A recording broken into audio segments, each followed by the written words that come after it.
Podcast starts now. What's up, everyone around the globe? And you are listening to StraightioLab. And we are coming at you live from, that's right, the City of Angels, Los Angeles, California. Los Angeles, California. And also, this is the last stop of our tour. So we're no longer going to promote it because guess what? If you're listening to this at this point, you fully missed it. Yeah. So better luck next time, sweetheart, because it's going to be a few months until we're ready to go on tour. Yeah, again. and I'm going to go ahead and say maybe even up to a year or two because... No, you're addicted to tour. I think you're not letting on how much you actually surprise yourself with how much you enjoyed traveling around the globe.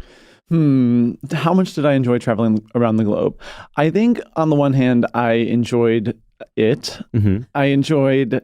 It's okay. We have to talk about the Pacific Northwest. Well, that's the number one thing is that we decided, first of all, we went to Seattle and you said, you can't see if you're not watching video, but you said my world was this and you made a small gesture and now my world is this and you made a large gesture. When I went to Seattle, my world got so much larger in a way that is bad because you think, okay, I know the world and this is, I can live in New York or maybe upstate New York. And now I'm seeing Seattle and I'm saying, oh my God, they have a whole different way of life that's potentially better than ours. Well, the thing with the Pacific Northwest is that they don't think of nature as this sick, freaky thing that you put somewhere and then go to on the weekends. It's even part of their daily life. They don't have to choose. They've taken the city-country binary and smashed it. It really is incredible and it is LGBTQ plus in that way, where in one walk, I mean, someone literally told us sometimes in Seattle, a walk will turn into a hike. He didn't say in Washington State. He said in Seattle, the city. He twisted his leg on a hike that started out as a walk. This is not some joke. He was using crutches and we're not falsifying the story. And we asked what happened. He was like, well, I was on a walk that turned into a hike. So it's also dangerous. Also, you have to, the way that people in Seattle specifically, I can never tell if it's exciting or not to sort of recap city's vibes, but the way that people in Seattle will literally be like, yeah, Alice in Chains used to come here. And it's like, oh, that doesn't mean much to me, but like the fact that you're saying that does speak to me. Well, we realized that the Pacific Northwest, you were on a mission basically to find out where indie rock is still thriving.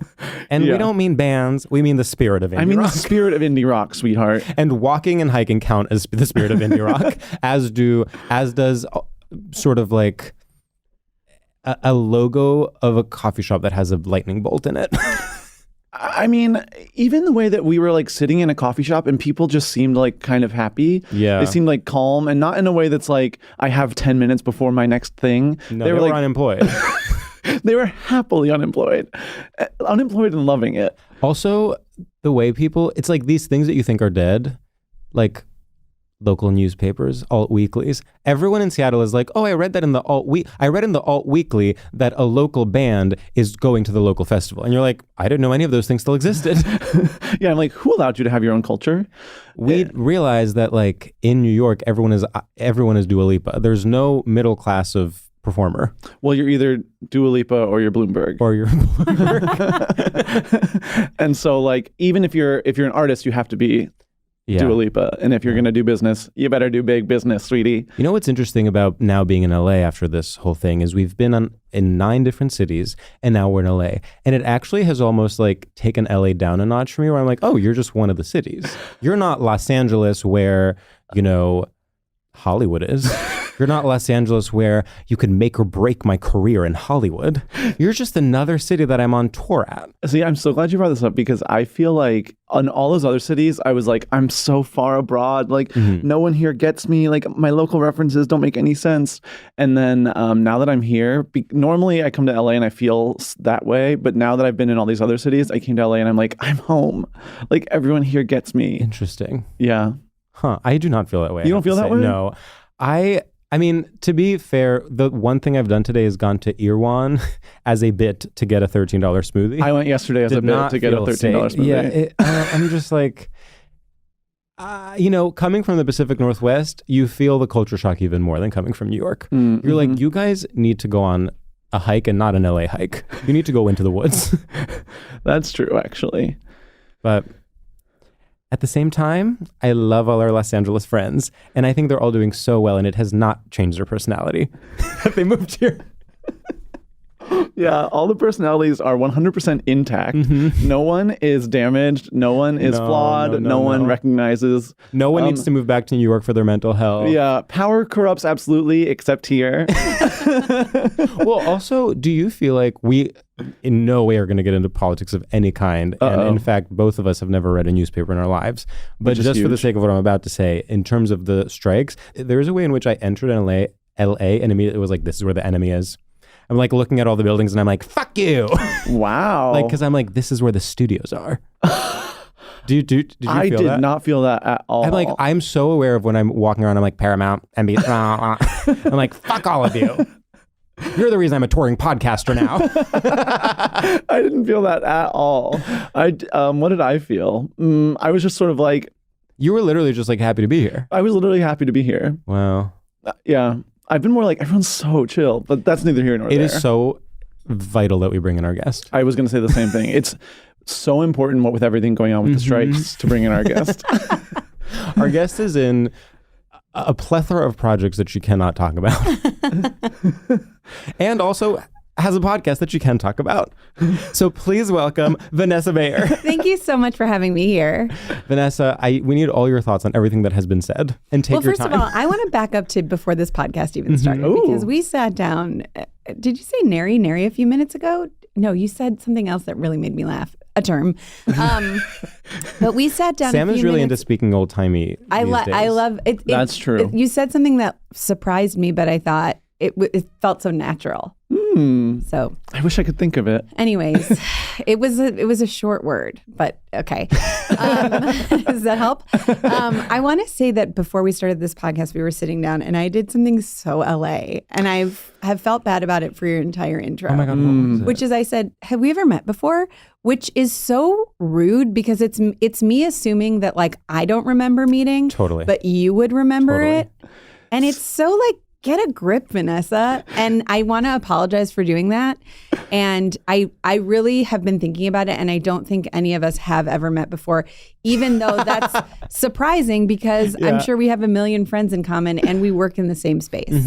And can I actually come clean about something? Yes. I replied, I think we may have met at a mutual friend of ours' birthday party. I actually don't think we met there. No, because I don't think that I really knew that mutual friend until basically I lived here. I was literally like, just say anything. Just like think of a space we could have potentially met. Well, it's so funny because as soon as I asked you that, I went, "What? Don't ask him that." No. Like, but I didn't take it as you thinking you're hot shit. Okay, so I did take it as that, but oh my God, say more. That is the way to be like, have we met? I actually felt you were being humble. You were I was actually literally, because I was like, we must have so many friends in common. How have we never met before? That's how I took it. Yeah. But then as I thought about it, like as soon as I said it, I thought, this sounds like this little bitch came in here all high and mighty going, have we met? And that's the worst. And also, if we had met before, it would have been so disgusting. Right. Yeah, I guess there is really no good way. There's no good outcome of you or anyone saying, have we met before? I could have just gone, Great to see you. Great to see you. Yeah. That's well, how's your mom? I also want to say I personally loved that question because George wanted to answer so bad, and I could see that little boy squirm, and he was like, "I want to say yes," and he was like, "How can I?" And I was like, "Ooh, he wants to say yes so bad, well, but he can't quite figure it out." The worst thing I could say is no. Because then there's no follow-up. It's like, have we met? No. Right. Well, there's nothing. Because what am I going to do? Say like, no, but do you know? Right. It's like, yeah, you know people. It's just that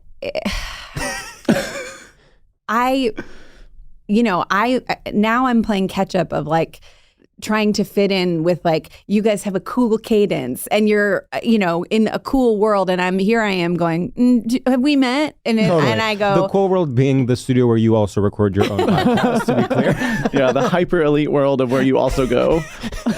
Honestly, we mostly record on Zoom. How did we get weird with me and my brother, Jonah Bayer. Here on iHeart.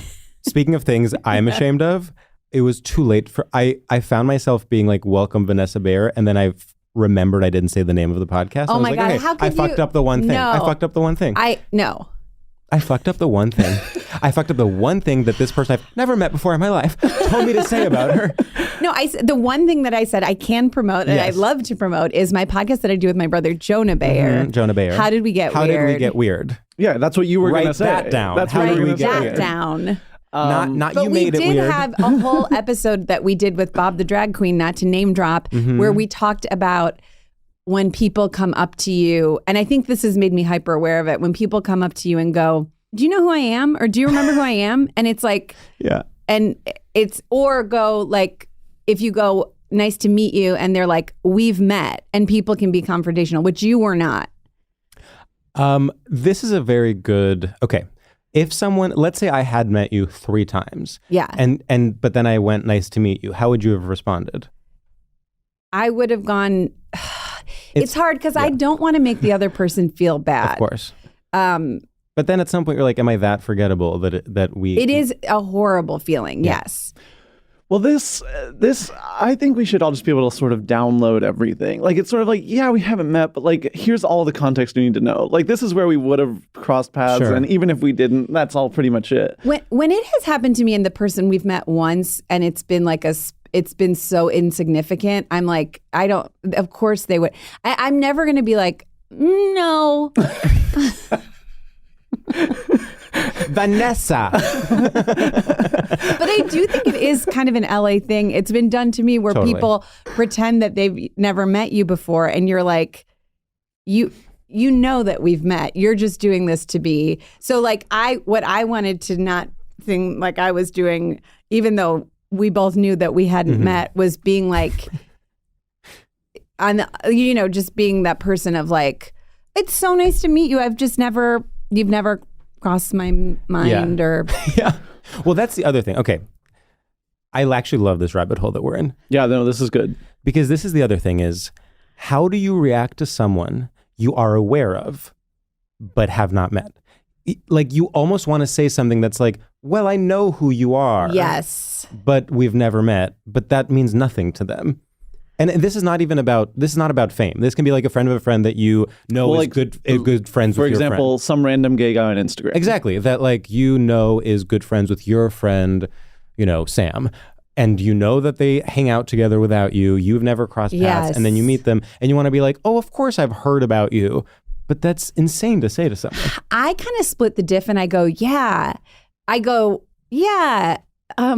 So nice to meet you, or something like that, like implying that gave me such a visceral memory, and I can't believe I'm blanking on her name, but this very famous actress who's very talented. Margot Robbie. Meryl Streep. You were closer. The credit that Evan Rachel Wood. Oh, okay. Sure. Yes. I met her at like a karaoke after SNL one night. Okay. And she I think she said her name and I was like, what? Because I truly couldn't hear her, but I knew what she said because I knew who she was.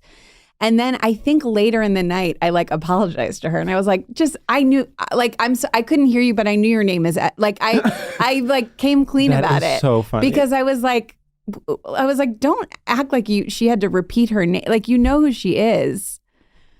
I don't know. Was that helpful? I feel like my approach is always to sort of be the one willing to look more shameful. Oh, of course. Yes. You just have to sort of be like I do the embarrassing thing of literally saying hey, I know we've never met, in the friends of a friend example, where it's like, hey, I'm Sam. We've never met in person, but you're friends with blah, blah, blah. And I'm stupid. And usually if you can take that. That's right. If you can put your tongue out enough, then they'll be like, okay, sure. When I met you just now, I thought he and I are the same. We're made from the same stuff, kind of. Redhead, you know what I mean? Uh-huh. And I thought we probably handle stuff like that similarly, where I do the same thing. I think we're both very attractive people. I'm just saying, we have a look where we can pull that off of being I'm stupid. That is so funny. Well, I actually, I totally see that. I think you would have a harder time doing that. Well, I'm of course such an urbane intellectual that people would think I was mocking them. When we met just now, and we both did handshake, hug, not sure what to do, and then I said, "Sorry, I don't know." Yeah. But I think it's our superpower is that we look so unassuming. That people will like be like, oh, that's okay. Like they don't know anything. Like Wow. they're just like silly don't little worry people. about her. She's a little stupid. Oh, she looks a little stupid. Don't get me wrong, attractive. Yeah. But Oh, she's hot. But she's stupid. Yeah. let's just say unassuming. Silly little stupids walking around and they can do whatever they want. That's But what I we think you give both off. know. But you both weaponize. We weaponize it. We weaponize It's it. not like Oh, of you course, if are you have a weapon, unassuming. you're You're gonna not weaponize unassuming. You're actually a cutthroat businesswoman. Cunning. With a very successful podcast. Yeah. Thank you so much.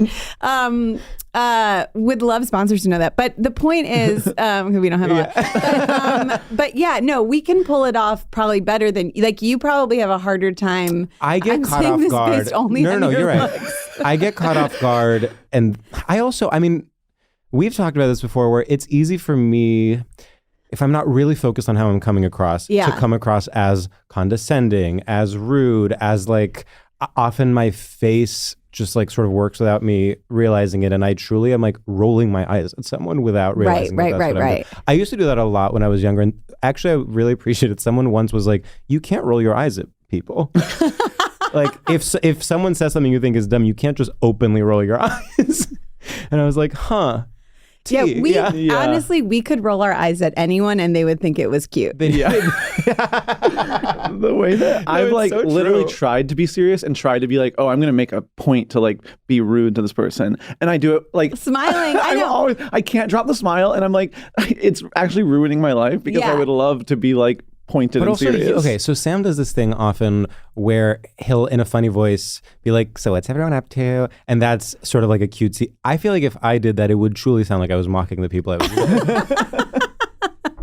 I'm sure that's true. Now, I have a question for you. Okay. Do people ever think when you're just walking around somewhere, do people ever think that you're lost? I love that you're taking this so far. You're like, are you okay? No. I'm saying because that 100%. happens to me all the time. People are like, do you need help? People ask me if I need help. Yeah. That is so Do you ever funny. get asked if you're lost? Probably not. No. Yeah. It doesn't help. Literally today, I was walking around Los Angeles, California, and I could not stop stumbling over little sidewalk edges. And I feel like people were truly like, is he okay? Yeah. Well, you have, it's like you have resting lost face. Yeah. We look lost or happy, whereas like you look bitchy or like. I'm obsessed. Yeah. No, I do. Yeah. No, it's true. What do I do about that? Also, ultimately, here's a question. What vibe of those two is more like helps you more in your life? Because it does seem like you guys get a lot of perks that I don't. Sure, Right. people are desperate to help us out. Yes. I wonder if well, I'm not answering your question. You mean between being lost or happy? Or No. Between being, so you guys are default either lost or happy. Yeah. I'm default either bitchy, condescending, or rude. That's what people see when they see each of us. So which one, I guess, helps you more in your day-to-day life? Like people thinking like, oh, you're intimidating. I don't think Well, people think I'm help intimidating, is, but you like, know, maybe but people think people I are bet maybe less likely to come up to me. Yeah. I mean, if what you're asking is, are our lives easier? 100% yes. You think so? But Okay. But I think, But then I think people that maybe- you are getting stronger because you are learning to fend for yourself. You are learning to communicate Yes. extra because you don't want to come But off then as bitchy. if people think you're lost or think you are, I don't know, less intelligent than you are or something, then do they talk to you in like do they not take you seriously enough? You know what I mean? Well, I think that's why comedy was the calling, to be honest, because it was like, oh, well, no one's going to take me seriously, so I might as well lean into it. I've actually believed this before because like in college, I would try to write like serious things. Like I remember writing a poem about like a guy in my hometown that died. Totally. And I was like, this is so fucking real. And then I read it and they were like, that was really funny. And I was like, no, that was my fucking heart. Yeah. And then I was like, okay, well, I guess that's just what I'll sort of try to do forever then. I have I have a trick, I guess, which is that when I was 15, I had leukemia. And so for a long time, if people wouldn't take me seriously, I'd be like when I had leukemia at 15, and then people would like, shut the fuck up. And like, I was on top again. But in general, it seems like you guys aren't. So you're saying we should lie about? So no, I really did. On my show, I lied about it. I can't talk about the strike, but now I can. Yeah. No, but, bleep. But I think like in general, you're right. Like people, people wouldn't take so you'd have to have some kind of like big tragedy that you could reference. I mean, well, being gay. Right, of exactly. course, one of the worst things that So can for happen to someone. your sort of story about having a life-threatening illness is being gay. I mean, there were two people that I was close to in my life that when I came out of the closet, they were like, haha, like, okay. That's so Interesting. See, I often have the opposite problem. I mean, what I'm about to say is going to make it sound like maybe I'm not a very good comedian, but I have the opposite problem where sometimes I'm being very clearly sarcastic and people think I'm serious. It's like they don't accept that I'm joking. I know. And I'm like, I'm a jester too, just because I look like this. I'm trying to think of how you could weaponize your characteristics in the opposite way of I think I've weaponized them. I think sometimes people will think sometimes people will think I'm smarter than I actually am. Vanessa, you should see this guy on the sort of a business theme Zoom. Interesting. You should That's see this so guy in interesting. academia even. The way that he can sort of weaponize the I can code serious. switch. I can code switch. Oh my God, One that's time Sam and I were on incredible. a call, this is many years ago, on a call where someone was asking us to do something for truly like $20. I was like, okay, it's my time to shine. And I was like, never in my life have I been treated this way. And then the person we were on the phone with said the word exposure. She was like, well, it would be good exposure. And I was like, exposure? Are you serious? In 2018, you're talking about exposure? I was truly, and sure enough, yeah, I guess we never did that or got paid anything. So it worked out perfectly. It worked out perfectly. Do you sometimes wonder if because of that phone call we are blacklisted somewhere? No, because that woman had no power anywhere. I don't know. Well, that show never came out, so it was SNL. That woman was Lorne Michaels in a wig. Just kidding. So yeah. So I think we both are able to weaponize. You're able to weaponize. Yeah. I love when George gets that way. I literally just basically put the phone on speaker and I start like doing the dishes. I'm like, I'm out. Have fun out there, buddy. I'm gonna hide.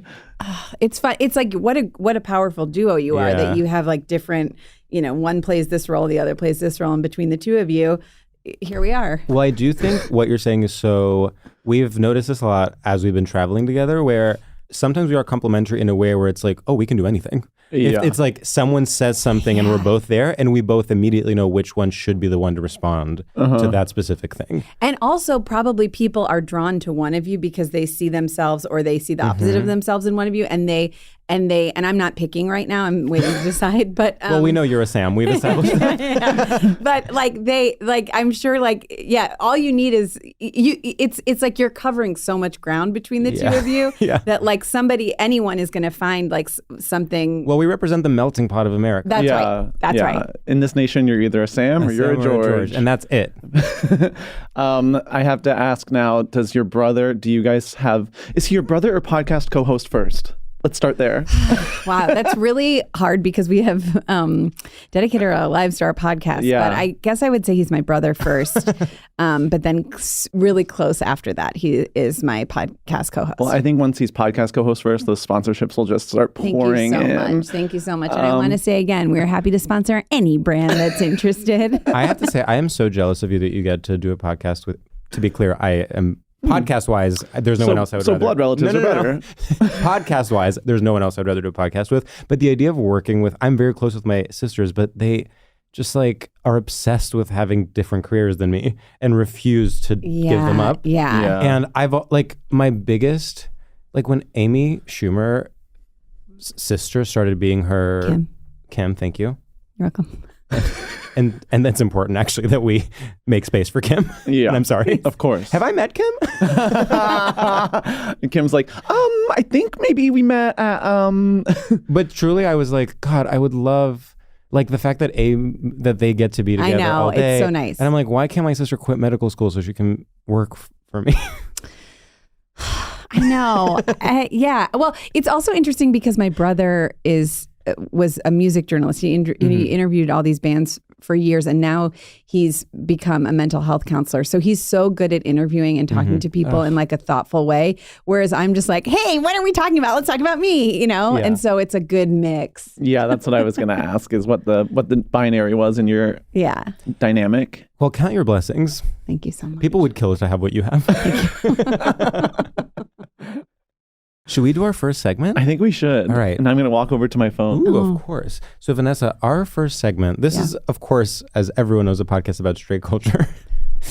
Our first segment is called Straight Shooters, and in this segment, we test your familiarity with and complicity in straight culture by asking you a series of rapid-fire questions where it's this thing or the other thing. Okay. And the one rule is you can't ask any follow-up questions about how the game works. Okay. If you're confused, sit with that. Okay. And if you do ask any follow-up questions, we're going to get mad. You think we're being nice, but we can get mad. We can get really upset. As discussed with as my mad phone as you call. get, you won't scare me. But I will. Yes, you will. You'll scare me so much. Okay, Vanessa.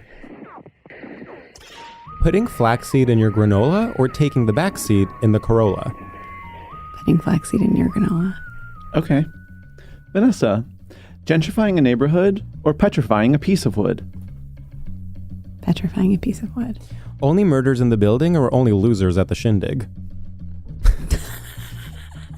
Only losers at the shindig. Okay. Being lost to the sands of time or peeing lots due to all the wine? Oh, that's good. Peeing lots due to all the wine. Okay. Graduating first at Harvard Law or having an unquenchable thirst for canned White Claw? Graduating first at Harvard Law. Okay. Knowing your worth or forgetting your date of birth? That's a tough one. Knowing your worth. Okay. Having an illicit affair with your boss or having stunning red hair like Marcia Cross? Having stunning red hair like Marcia You Cross. have to. Okay. Talking the talk, walking the walk, or chalking the chalk outline of a murder victim? Oh my God. God, I want to say talking the talk outline of a murder victim, but I think I have to say talking the talk. Yeah. Wow. Okay, so we give each of our guests, we give them a rating from 0 to 1,000 doves. I have to say, and I have a reason for this, I think that was maybe a perfect score. I think so too, actually. That's what I was going to say. So here's my reasoning. Yeah. You started out doing the like whispery thing. Yeah. I love that. Then you went to normal volume. Okay. And then there was a grand finale where you didn't even know it was the last one, but for the last one, you did a little explanation of, I was going to say this, but then I said this. Wow. And that to me is very much like, it is the arc of a concept album, like a music concept album. It was about like rebirth. Well, it's a was about- Bildungsroman, and it is about coming of age. Yeah, of course. Wow. You went from a quiet little girl Yeah. to an empowered woman in the span of, I want to say, 45 seconds. Oh my God. Yeah. Well, thank you so much. I don't think this is a coincidence, but it's It's okay about if you to be. cry. No, I was going to say it's about to be the Jewish New Year, and I think I'm at my best. And I hope that putting a timestamp on this doesn't mess up the fact that you are, doing several podcasts. Oh, and by the way, thank you for, it is truly Rosh Hashanah as we speak. Yeah. Thank you for taking time out of your day to do a gay podcast. Shana Tova. Wow. Should we get into our topic? I think so. I'm so excited actually to talk about this topic. Yeah. This is going to be huge. Okay, so Vanessa, we would love to know what your straight topic is that you brought today, and maybe a little bit about what you think is straight about it. My topic is planning your outfit for the first day of school. And the reason that I think it's very straight is because there is this idea, at least that I always had planning my outfit for the first day of school, that whatever I would wear on the first day would be so impactful to my fellow classmates that it would turn me into like the exact student that I wanted to be. And I probably shouldn't have said just the exact person I wanted to be, and that I would be so beloved and everyone would want to be my friend or have a crush on me, and that I was just reinventing myself just out of an outfit that I can't imagine was cool in any way, looking back on it. Yeah. Yeah. I think this is such a genius topic because it's like, as a child, to so clearly recognize the social hierarchy of like your peers is, I think, like one of the straightest things, because it's also the goal is like, how do I assimilate, but like a little bit better? Like I need to play with the power structures that exist already, but be like within them, but at the top of them, and like not too far, because that's bad. Yeah. Yeah. It's this little dance of like, how do I be normal, but the best normal there is? Yes. This is something people don't talk about in terms of high school archetypes is like, actually most people don't want to be the popular girl. They just want to be like the third most, like they want to be in the upper echelon. They don't want the responsibility of being head cheerleader or football captain. Right. They want to be in the like Hollywood Hills of school. Yes. They want to live in the gated community, but be like middle class within that gated community. Yeah. They want to be popular and yet someone who's known for volunteering. Exactly. And that's actually the straightest thing of all, because it's almost like to want to be number one is pretty gay. It's like, okay, so you want to be a star. You want to be a pop star. You want to be Lady Gaga. Yes. And then of course being not in the popular crowd is also gay because you're oppressed. And so basically the straightest thing is being, I mean, it's sort of being like the upper middle class brunch liberal. Like you're sort of like, well, it's not my fault that there's a clique problem at this school. I just have my own friend group. Yeah, my hands are tied.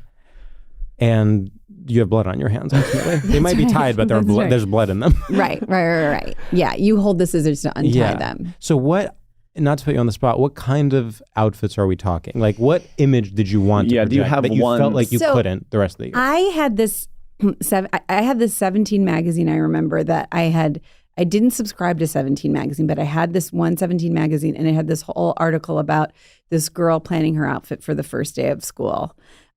Maybe teen planning her outfit for the first day of school. And I would read it every year, like in middle school, before I would plan my outfit before the school year started. And what I would come to would be some version of Doc Martens, because my brother, my older Jonah, who's 2 years older than me, he had Doc Martens. It would be like, I had Doc Martens because it would be like Doc Martens, but like with something sort of like floral, so that I looked sort of edgy, but also sweet. And it was crazy how I, in my mind, put myself through like, what does this say about me? What does that say about me? When, that is, no one noticed. Like no one probably cared that much, but. And what was your normal day to day? Like, let's say not first, like just a random day in February. What are we talking? I'm trying to remember. I don't think I had a very unique style. I think because Doc Martens and flowery, that to me gives like Riot Girl. That's kind of chic. You look seems like someone that knows who they are. Yeah, it's very punk rock. Yeah, but it's like the version I was doing of it was very subdued. I see. Yeah. But I also think like that was just first day of school, and then every day after that it was like, like a waffle knit long sleeve shirt from the Gap with jeans or something like that. Yeah, totally. The way that I was always trying to brand in school, like I remember being in 8th grade and having like one graphic tee that had like some animal on it, and that was like, it was like, okay, I'm gonna wear this same graphic tee every Tuesday, and it's gonna be like my thing that my like classmates will know about, and they'll be like, it's Tuesday, Sam's wearing the shirt. That is so funny. God, this is actually, I actually forgot about it until right this moment. So important, which is, I mean, this was to want to be known for something. I was so desperate to have a nickname. Like truly, I can't even remember. Like I would just be like, oh, people are calling me Twister. Spread it around. People are calling me Twister. Oh my God. Like I just know that's not real. But I'm just like, I just was so desperate to something. Yeah. I always felt like I was so just like a guy.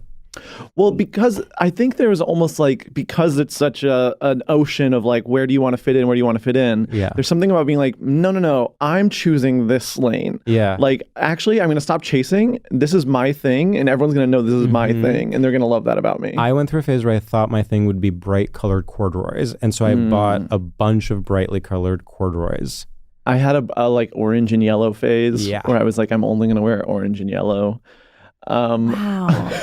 The graphic tee, the promise of a graphic tee, how actually graphic tee is a great barometer of cool, because you actually have to exude cool to look cool in a graphic tee, and otherwise you do look nerdy. Yeah. Like, I remember one time I bought this like, truly probably from like Urban Outfitters, a t-shirt that had like the Teenage Mutant Ninja Turtles on it. And in my mind I was like, well, that'd be a cool thing. Like if someone cool wore that with like ripped jeans, it would be like a sort of fun look in like 2012. And I looked so stupid. Yeah, I feel like I really was discovering what my style was. I got into limited too, which was a lot of like long necklaces and beads. Yeah, like it was like expensive Spaghetti straps. Yeah, except it would be like a spaghetti strap shirt over a long sleeve shirt. Of course. You know what I Say mean? no more. So it was skirt over jeans. never cool enough to do skirt over jeans. But then it got to like when I was getting to 7th, 8th grade, it turned into like we got a Banana Republic at the mall. And if you could afford it, although sometimes they would go on sale, those super thin long sleeve shirts that sometimes they had like, sometimes it was like a Henley, or I remember getting like one that had like just like some stripes across across like the chest part. Like I just remember being like, these thin shirts are like gold. Yeah. Like the thinner the shirt, not revealing, but like, the thinner the shirt, the closer to God in terms of like, wow, like it's so sophisticated to have totally such a thin t-shirt. Wow. It's so, dressing in high school is there's a misunderstanding of the chicken or the egg where you think if you put on the cool clothes, you will be cool, but that's not what makes the cool kids cool. The cool kids are cool. And that's why they know. I don't think the cool kids are inherently cool. I'd say what makes the cool kids cool. Not inherently cool, but like, but do you think you can? Sorry, go ahead. Well, what I was going to say is the key was being rich. Oh, interesting. That was what actually made the cool kids cool. And that's what made the cool clothes cool, because they were like buying the nicer clothes. See, that was not the case. So when I lived, to catch you up, our listeners know. Okay. But when I was in like elementary and middle school, I lived in New Jersey, and then my family, who's Greek, moved back to Greece when I was in high school. So I had very different. Okay. So in New Jersey, I felt like it was not related to class. Like the cool kids, it was purely attractiveness level. Like the cool guys were like hot and played sports. The cool girls were like hot and wore and just like looked cool and had great hair. In Greece, I felt like suddenly everything shifted where the rich kids were cool. And that was, to me, for the longest time, which is so silly to think about now, I was like, wow, America is meritocratic because it is just about how attractive you are. What a beautiful country. I was really like, wow, Greece is so fucked up. Like you have to be rich to be cool. Wow. I feel like in my school, it wasn't necessarily, I went to sort of like an upper middle class, that was what our neighborhood was. And like, I felt like it was a real mix of who had money and who didn't, who was cool, because there was like my school I went to since I went from preschool to senior year, like the same school district. And I felt like people as young as, I'm going to call it 3rd grade, kind of established if they were cool or not. Oh, yeah. And then like you could sort of shift in or out of that, but like it was sort of established so early that it had less to do. And because sometimes I would like, if you looked just objectively at like who was cool and who wasn't, you'd go like, really? Like, is that who decided this? And no burn to anyone, but I guess I'm burning everyone. But it sort of was like, it was like no rhyme or reason, but it's like, it was decided and that's forever. You're so right. And I actually think that's an important, that's such an important part of the puzzle, is that sometimes it's actually grandfathered in because you just were cool in 2nd grade. It doesn't matter how you developed. Yes. And it's just you're grandfathered in. You're grandfathered in, and which is why I think the dream was always so many teen romantic comedies where somebody gets who's not grandfathered in, who's actually not in the popular group. Somehow they become really hot in high school, and somehow they start dating someone who is in the popular group, and they become popular, and it's like that's everybody's dream. That's like the dream of all dreams. And that's the promise of the first day of school. That's the promise of the first day of school outfit. And in fact, okay, not to continue my metaphor of the upper class of high school being the sort of bourgeoisie, but to me, it's like you are like nouveau riche. You're like the woman with the flashy Louis Vuitton purse, but the real rich women know you're not on their level. You know what I mean? Yeah. Right. Exactly. The so women. if you get into it from recently being hot, Exactly. people are almost like, yeah, she's popular, but not. Yeah, but I've been popular the since second people grade. who became popular. popular in second grade are like the old money. Exactly. That's what it is. Yeah. Yes. This is genius. Yeah, it's like the old money is people who have been popular since second grade. New money is people who, it's like, I don't want to be vulgar, but it's like, girls who like come back in the summer and they like got boobs. Yeah. George, you're being vulgar. I'm so sorry. Oh my goodness. On my podcast. Vanessa, I'm so sorry. I'm offended. The like way that people stayed popular throughout, like that always really scared me because to catch you up, I moved like every 2 to 3 years growing up. And so I was always going to new schools. And was one of your parents in the Coast Guard? No. Okay. But I wish. How cool. Okay, that happened to someone in our high school. And so I just assumed people who move every 3 years, it's because their dad's in the Coast Guard. No, that's what everyone asks you. They always ask are you a if he's in the military? Okay. And it's like, no, just kind of a random guy.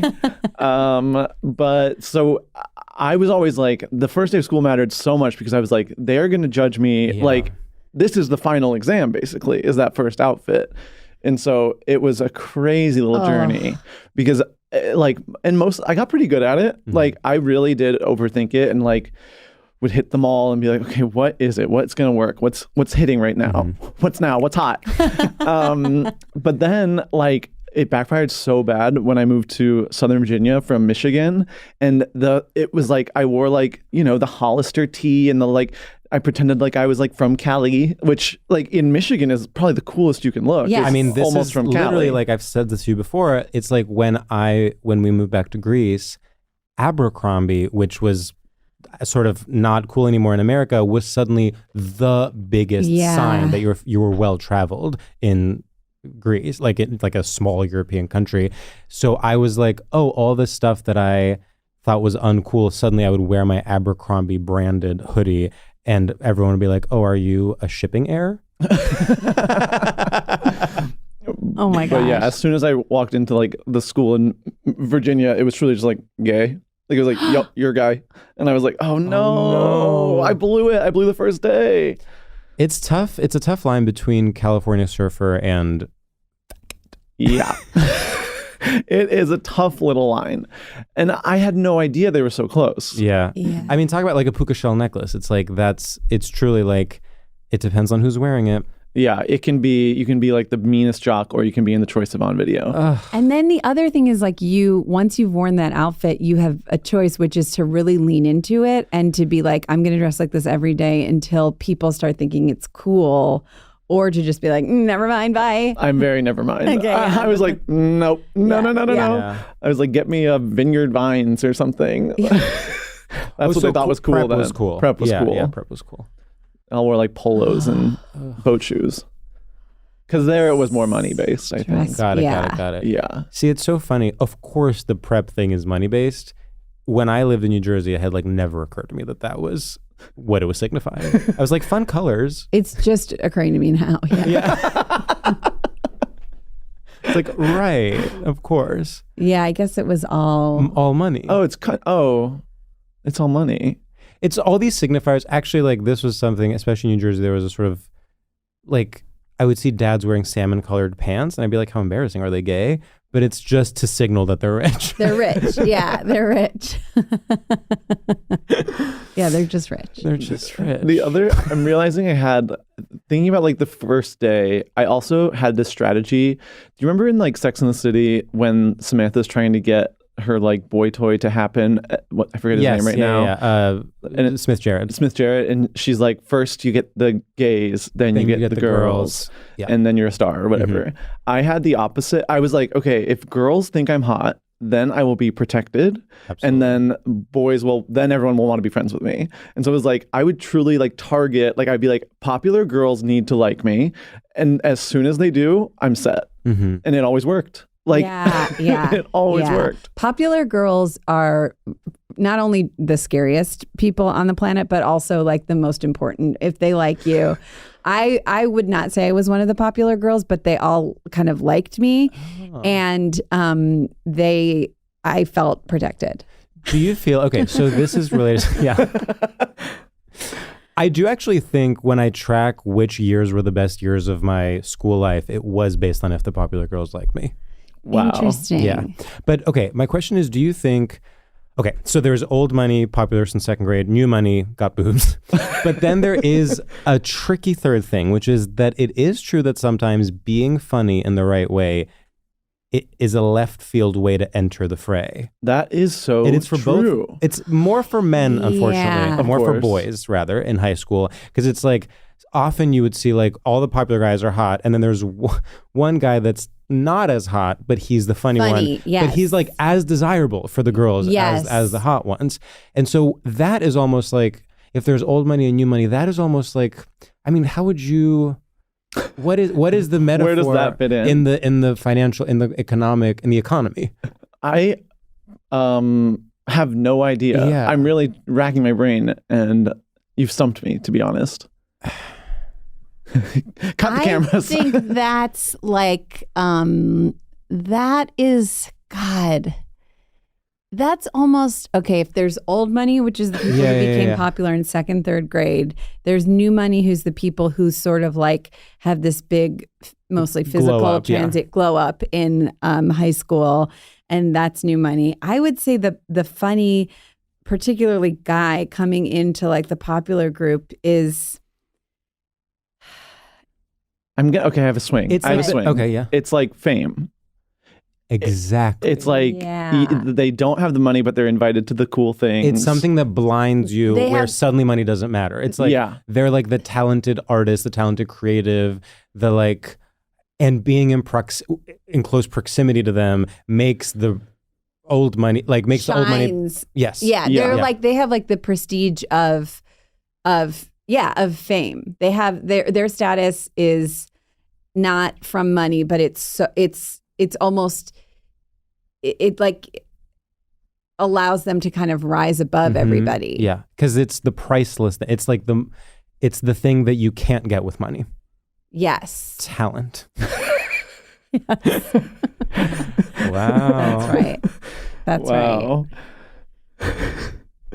I mean, no, I think I was in a different class because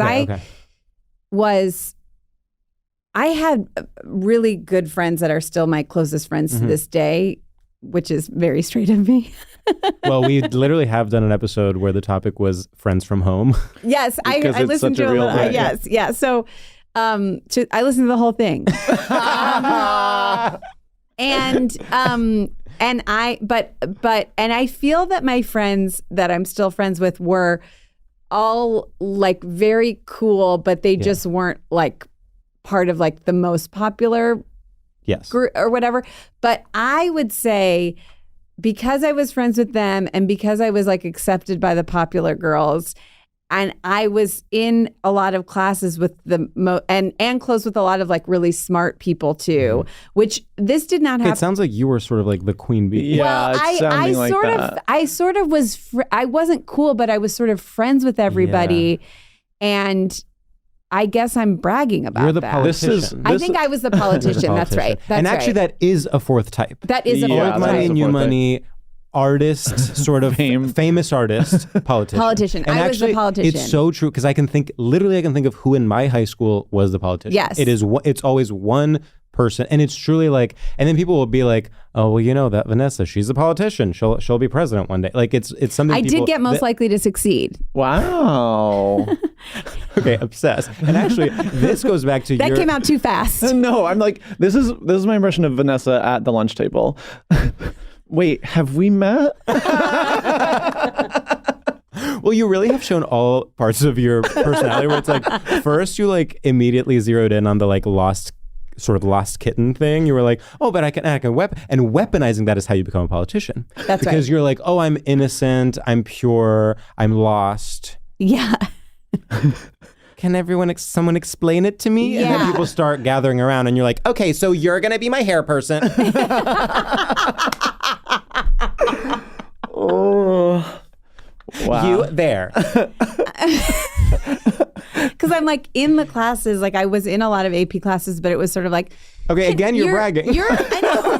No, wait, I was saying that. So you're smart too. I was saying that to make a point, which was I'd go up to like I'd be with like the smarter kids were like they were also my friends. I was like, can you tutor me? Like, you know what I mean? Like, but that is a politician thing. That is a politician thing. Because famously, a politician is never, and I'm not saying this to offend you by any, but it's like a politician is feels like you're speaking directly about me. A politician is never like the number one student, let's say, but it's the one who can sort of manipulate everyone to their advantage. Right. Because if you were the number one student, you would become a doctor.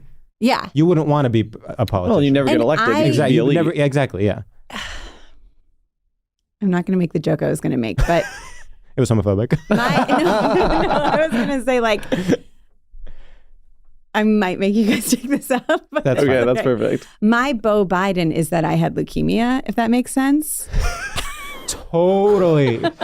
I see. So you even weaponized I actually was going to bring this up, and then I was like, that does feel inappropriate. But I was like, you had everything was perfect about you, but then whenever someone was like, she's perfect, she has it all, you could be like, no, I had leukemia, sweeheart. I had leukemia in high school.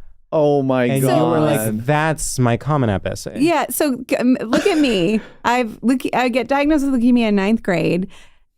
Over spring break, miss 4th quarter of 9th grade, come back 10th grade, miss a lot of school, but I'm getting better. And okay.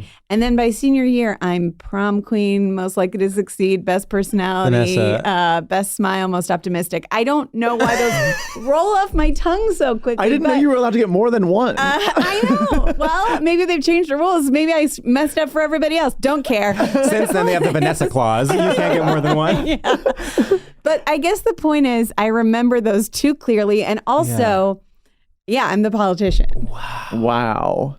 I mean, this I is... do think I literally feel like I'm like watching the end of Survivor or something. No, it's like, we all my thought God. You were... Like, oh, it's been her the whole time. Yeah. Like, this is so fascinating. And the fact really that you actually also have the self-knowledge to... Yes. The self-awareness is the scariest part. Yes. I feel like I guess I'm a silent killer. I think it's safe to say that. Wow. Secret's out. They're going to take some of those words away. Yeah, I guess I guess so. Where would you each say let's take it off of me, okay? Where would you say you always deflecting. Both fall in would you both say that you're the talent?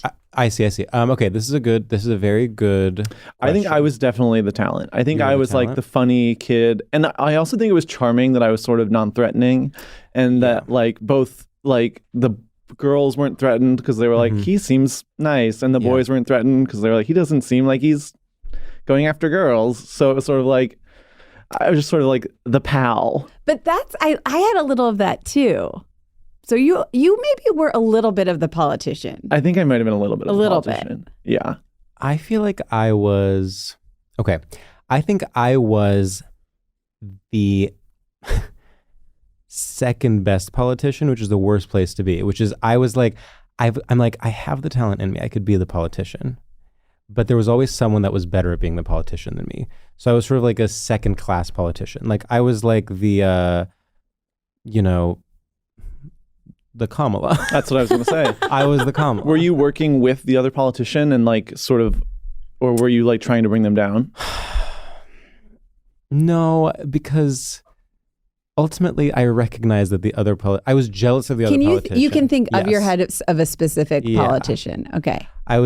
And he was just like a more charismatic version of me, I would say. But here's the thing. I also was like, what frustrated me is I was like, he's also a little corny.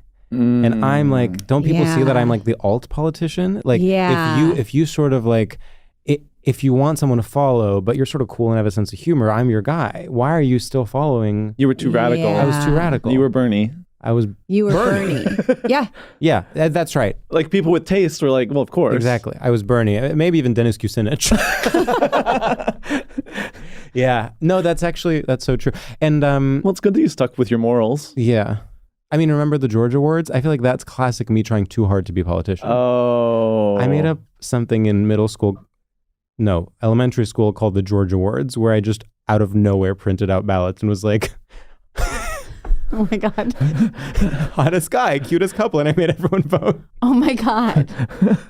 This was not high school, to be clear. I was like in like fourth grade or like third grade or something. The number keeps getting smaller and smaller. I don't. It was, Like, it was I think you were in elementary like school. 8th grade. I was not in 8th grade. It was elementary school. It was. Okay, senior in high school. It was New Jersey. Okay, New Jersey. So I can't be held accountable. Okay, I was blinded fair. by all the salmon-colored pants. The culture was so The culture was complicated. so different. I was wearing Abercrombie. Different. Anyway, yeah, no, I was. I didn't have what I guess now you would call chill. Like I was just like, I want to be on top. Yeah. I want to be on top. Yeah. Wow. Anyway, this was. I think we're bringing so much shame to each of us. Me that too. I find it really actually feel empowering. so raw and vulnerable right now. But I feel like it's so nice to be able to look back and recognize what you were doing. You didn't even know you were doing it. Yeah. Okay, I have a question. And also, we had good intentions. No one was trying to. That's be- true. Actually, were I all never being wanted so to hurt pure. Yeah. anyone. We were being I good. genuinely was like, okay, I'm going to tell a story. No, it's too politician-y for me. I won't do it. I won't. Okay, I have a question related to this topic. Okay. And I want to know, does dressing for the first day of school translate to dressing to the first day of work? The way you took the words right out of my mouth. Whoa, Yeah. really? I've been, for the past 5 minutes, I've been like, that's going to be my next question. Okay. Because for me, well, I honestly have never had like a traditional office job. I feel like, okay. All right, here's what I'll say. Dressing for the first day of school, there's something a little sort of like try hard, pathetic about it. But when you're starting a new job, it's like, well, yeah, if you take yourself seriously, you will look good on your first day. Like, I think I am pro turning a look for the first day of a job. See, in my mind, I would be embarrassed of like dressing up too much. It would kind of be the same thing where I'd like overthink, how can I look casual but smart and cool? Well, there's also something about a job where it's like you applied, you were accepted, now you have to turn it out. Whereas school, it's like, yeah, you're on a public school, so is everyone. Like, Yeah. what do you think you are? Giselle Bunchkin? Everyone else is also in school. You didn't have to like apply. Whereas I feel like, okay, first Yeah, I can see why you weren't that popular. Oh, who do you think you are, Giselle Bunchkin? You're in public school, mama. first day at school, first day at a job, you're like, yeah, you like good, congrats on hiring me. I look stunning. Yeah. Like I think, okay, first of all, you have had first. Oh no, but I guess most recently it was on on virtual. Zoom. Okay. I remember interview outfits being very huge. Sure. And I remember both summers when I was in college, I interned, and I remember my intern interviews. My friend Cheryl, still a very good friend in a very politician way.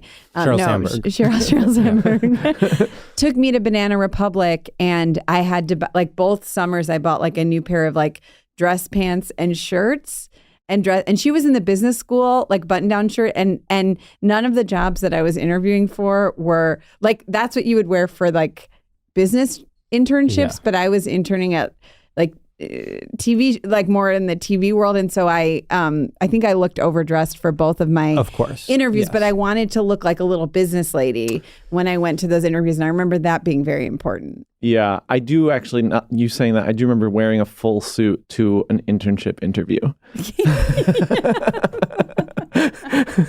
Yeah. Because I was like, well, that's what you do. That's what people wear at jobs. Yeah. And it was like, that's what my dad wants. Yeah. Wear your little suit and go to your interview. Yeah. And I bombed. Did you? I was about to say. Tell you, I bombed so hard and felt so stupid. Have you ever had one of those jobs, or once in my life? And in fact, our friend Pat has a joke about this, which is like lying about knowing Excel, but then they make you do it. I really did one time like an interview where they actually give you a computer and tell you to do something in Excel, and they project it onto the wall. And I just simply did not know. Can I ask what the type of job it was? Yeah, it was at a tech company, and it was something along the lines of like project manager, project associate, like just some sort of like nothing title where it's like, yeah, your job would have been literally to do Excel, but it's not coding. It's not like you had to learn, C++ or something. Like, it's like. So what did you say? I mean, I really just sat there. Well, okay, so I knew this was coming, so I had spent a week Googling around and learning like the main things you should learn. Oh, that's for Excel. good. Yeah. But it was not enough, because you can't just in a week learn, like, if you're Isn't Excel just putting stuff into a grid, or am that's I what you wrong? think. There's more to it. There's more That's the to weirdest it. part. It's crazy. It's actually so dishonest to be like, do you know Excel? Because it's like, well, I know how to put stuff into one cell, but then there's like, it gets really complex. Even back then? Well, even very more young. so. No, I know. Yeah, George is 72, by the way. Like even a few years ago, I would think. No. It's been like that since, like, Excel is like secretly one of the most powerful tools at our disposal, and we have no idea about it. Olivia, do we use Excel when we fill out the show descriptions for the podcast? But yeah, you can use it for that. But then imagine this, Vanessa. That same spreadsheet you use to just do the podcast descriptions, someone can use to literally like solve a really difficult equation. Right, because it's like X. Yeah. Okay. Say no more. Okay, you're a genius. Oh, so you know Excel. Somebody get her the laptop, put it up on the screen. Laptop. We've got the job. You better wear a suit to your first day. Well, Vanessa, I'm keeping an eye on the clock. Any final thoughts on the topic of planning your outfit for the first day of school? Well, I guess my final thought is how far we've come, that we've taken it from, how will I be perceived on the first day of school, to figuring out how each one of us fell into the hierarchy of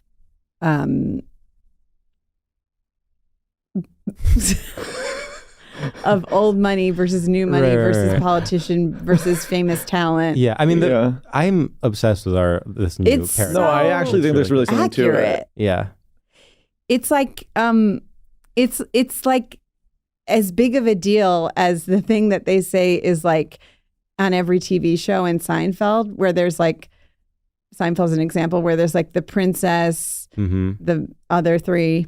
Yes, I do. I did once read this at some point in my life. This is the Everyone's new looking that. at me.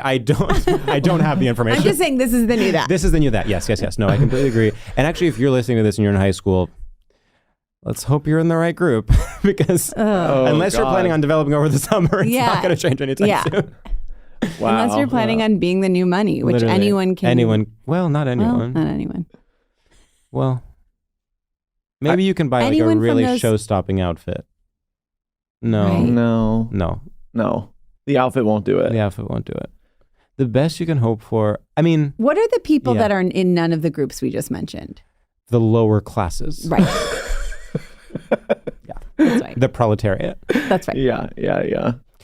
Which in our... Look, I didn't invent the system. Yeah, of course. To bring it back to straight culture, I'm like, okay, so then where does... So often we, in fact, talk about class rather than sexuality. Yeah, which does make it complicated. So I'm like, all right, so in that sense, I mean, of course the politician and the talented famous are the most queer things you can be, because they're like unique and sort of court gestures that are working their way. They're very like whisper networks, secrets, power. Exactly. Yeah. But yeah. And then I guess the lower classes are also queer, but like in a flop way. No, the way that being gay in high school was like, okay, like better be like a famous politician. Exactly. Because it was like, if you're not, it's very much like you were choosing a path. Sexuality is a choice, of course. So when you are gay in high school, it's like, okay, you are either going to be the bottom of the bottom or the tippy top. Totally. Like, actually being a politician for a gay man especially is often the way to worm your way in. Yeah. Like I'm trying to think for gay women and for other people on the LGBTQ spectrum. For gay men especially, I really do think being a politician is the way in. Don't you think? Yeah, well, it's almost, what's that thing of like, it's not like making a deal with the devil, but there's some like sociological term for being like, okay, I know I'm on the outside, but I'm going to side with the power because that's the only way for me to have power. It's also sort of a way to desexualize yourself, because you're like, well, I'm not gay, I'm class president. Any questions? Yeah. Right. Yeah. Would a gay guy be organizing prom? Good point. Wow. Wow. Should we do our final segment? I think we should do our final segment. This has been an absolute delight. Oh my God, I'm having so much fun. Would you like to explain? Sure. Our final segment is called Shoutouts, and in this segment we pay homage to the great straight oral tradition of the radio shout out to anything that we enjoy. So pretend it's 2001, you're at TRL shouting out to your squad back home, but about anything that you like. And George and I are going to go first. Yeah. Do you have one? I could do one. Okay. It's sort of, okay, it has two parts. Okay. What's up, freaks and losers back home? I want to give a shout out to the new album Mid-Air by Romy, which I have been absolutely obsessed with over the last few days. And if you don't know, Romy is the one woman in the XX, the band that was at the top of the world in exactly 2012. Now, here's the thing with me. I spent the last week staying with my friends who are a queer woman couple in Berkeley, California, and I was out on my walks listening to this album that is about queer woman love. It is literally all about how much she loves her wife. And so here I am, waking up with two women that are in a relationship, going out listening to music about women that are in a relationship, coming back to two women in a relationship. I have never been more optimistic about the state of queer women in our society. I think we are ready for a lesbian president. I think they are the backbone of the LGBTQ plus community. And I think pretty much no one who isn't a queer woman should be an artist or a politician moving forward. So shout out to Romy, shout out to my friends Miranda and Emma, and shout out to queer women everywhere. Woo! Okay. I was going to do Seattle, but we already talked about it. You can do it, though. No. I know I'm going to branch out. Okay. Portland? What's up, freaks, losers, and perverts around the globe? I want to give a huge shout out to the California vibe. I have been walking around and everybody is so chill, so attractive, so young. Where do they keep the old people here? Anyway, I have been sort of loving it in a way where I'm like, what if I wasn't critical of my surroundings? What if I simply saw it and I said, yeah, that's good. I'm going to do that. And everything is pretty, everything's comfortable, the plants are nice, and I'm saying, yeah, okay, this is great for me. What if I just chilled out, was happy, had a beautiful home and a beautiful life? What if I didn't need strife and pain and inconveniences to, move through the world? So I want to give a shout out to the California vibe. You guys are doing it right. I know there is darkness here, but I don't see it. Nope. XOXO, Sam. Woo! Wow. I love that. Wow. I feel like which thing to do. Okay. Okay, I'm ready. Okay, what's up, y'all?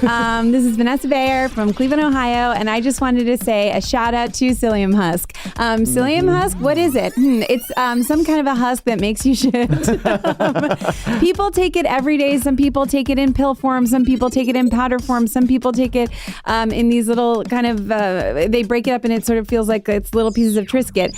Anyway, if you incorporate it into your diet, it's a lot of fiber and it can really help keep things in this crazy world. It can help keep things regular. Woo! Wow, I've never heard of that.